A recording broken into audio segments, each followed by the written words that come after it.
किसी व्यक्ति से कोई काम करवाना है, वो काम नहीं कर रहा, कोई फाइल आगे नहीं बढ़ रही है, कोई कार्य अटक रहा है, या फिर कहीं रुपया पैसा अटक गया हो, नहीं निकल रहा हो, तो एक जल के पात्र में जल भरकर 5 बेलपत्री शिव जी को समर्पित कर कुंदकेश्वर महादेव का नाम लेकर एक सफेद पुष्प बेलपत्री के ऊपर जो शिव जी को चढ़ाई है उस पर समर्पित कर जल जो लेकर गए हो, अपनी उस कामना को कर कि मेरा ये कार्य अटक रहा है, ये कार्य नहीं हो रहा, कुंदकेश्वर महादेव का नाम लेकर धीरे धीरे जल की धार चढ़ाइए। और एक बात हमेशा याद रखना, फिर निवेदन कर रहे हैं, अच्छे से समझ लेना, शंकर जी पर जब जल चढ़ता है, शिव जी का जब अभिषेक होता है, शंकर जी पर जब जल चढ़ाया जाता है, दूध चढ़ाओ, जल चढ़ाओ, कुछ भी चढ़ाओ, पर एक बात का स्मरण अपने जीवन में होना कि इतने ऊपर से मत चढ़ाना कि जल चढ़े और छींटे आपके ऊपर।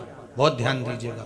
हाँ, तो यहां तक वर्णन करा गया है कि शंकर जी का जल चढ़ा हुआ जहां से बहकर जाता है ना, उसको लांगा तक नहीं जाता।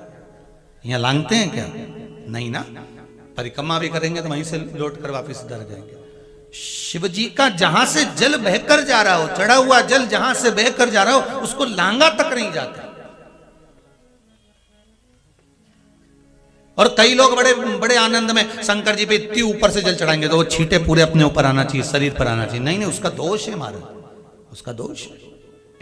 आप भगवान को अगर जल चढ़ाओ, दूध चढ़ाओ, तो मान लो अगर जैसे एक सरल भाषा में समझ लो और अच्छे से, कि जैसे ये शिवलिंग है शंकर जी का, ये शिवलिंग है, और आप जल चढ़ा रहे हो तो इतनी ऊपर से छोड़ोगे तो पानी का छींटा तो अपने ऊपर आएगा, पर वही जल, वही दूध, वही सामग्री आप शिवलिंग से थोड़ी सी दूरी बनाकर अगर आप समर्पित करेंगे तो बाबा उसको स्वीकार भी करता है और आनंद की अनुभूति भी होती है, कार्य में सिद्धता भी आती है, कार्य में उसकी सिद्धता भी होती है।